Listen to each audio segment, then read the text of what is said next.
Hello everyone.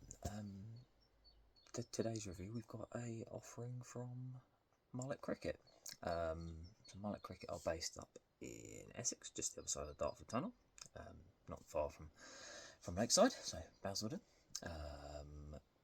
Upcoming sort of new brand. They have their own stuff, as well as stocking loads of other brands as well within there. So it's a shop unit. Today we have batting gloves and batting pads. Now these are left-handed, just to let you know. So starting with the gloves, they are a U-split style glove. In all white.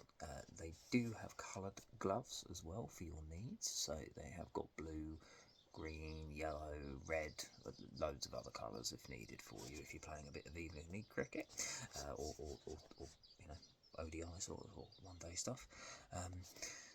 These gloves, all white, top here. The branding is embossed and it's all textured and everything like that. Straight out the packet. Very flexible glove with plenty of splits in there, so you can take them straight in. Compared to a sausage finger, you can take them straight out of the bag and take them out to the middle. They won't take any sort of breaking in. I always find sometimes with sausage finger gloves they take just a little bit of time to mould to your fingers and your hands. Plenty of protection just in the lead fingers here, as you would expect, and it has got a tri-split thumb. I personally really like a tri-split thumb just because it just adds a little bit more flexibility and able to move and grip the bat handle a bit more than some of the ones that have got more of an all-in-one thumb piece, and even some of the double two-splits or traditional split thumbs. I sometimes find they're a little bit too large with how they sort of fit around and sort of when you grip a bat. Palm, it looks like a sort of cow leather palm. It's one of these new sort of modern ones with sort of the bit of the texturing and the other sort of plenty of breathable holes on it. End of the fingers, plenty of flexibility with it. It's actually stemmed from a little tip David Warner uses on his gloves. Most gloves now actually do tend to have this. Sometimes they have that little, used to have that little bit of fabric that was there, and that used to then sort of mean that it sort of held the gloves a little bit more together, but it then compromised sort of being able to grip a bat properly.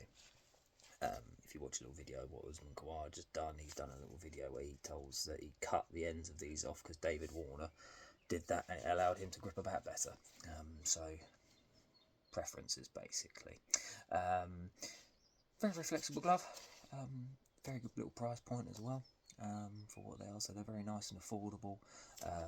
Good solid wrist strap, which is something that I'm key for, so I mean you can at least you're not going to be fiddling around with your gloves too much, and that's all nice and embossed as well, and it's pretty solid feeling rather than some of the ones that feel a little bit flimsy. So in terms of the gloves, yeah, very nice sort of little gloves,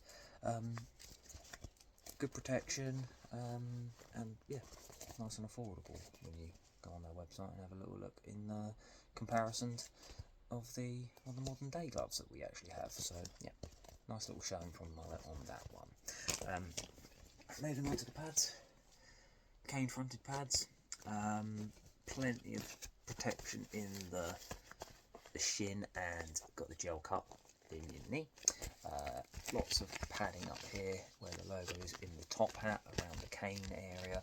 That's really sort of quite thick padding there, so if you do get clipped at the top, not that you're going to get clipped at the top first game of the season in England, because you're going to probably have the lower half of your shin blasted off by some old tramveller, for most of us, but nice bit of embossing just here as well in terms of the texturing of the Mullet logo, and then, as I said, in there, so it's got the full leather sort of padding and sort of PU sort of feel to it, so really quite lightweight as well for what would be a cane fronted pad. Pads are quite straps are quite solid. They do have the little insert just behind the buckle here. The only thing I would say, maybe could have done with some toweling just on the back of the straps, so just take that into account if you're someone who does get a bit fiddly with your pads. It's not too bad, but I would have probably liked a little bit more padding just behind the the strapping just to sort of just have a bit more comfort. But that's only a minor sort of thing that I've noticed with it. Cane pads will wrap around your leg, really lovely. So yeah, plenty of flexibility once they're worn in a little bit to adjust to your preference. Good protection, nice and light as well. Other than that, decent set of pads actually as well for the price that you're paying. I believe they're only about £60, so compared to the cut others, nice and sort of affordable option for you pads wise if you're on a bit of a budget, and you want something that's going to be decent quality and stand up to what you're playing if you don't want to spend too much on stuff. So yeah, nice little showing from Mullet Cricket off their own branded sort of softs. Yeah, go give them a little check out either at his unit, Mark's unit up in Essex, or you can go on www.mulletcricket.com and you can explore the rest of the range and any other options such as bats that he has. But yeah, okay, cheers guys, thanks for watching, bye.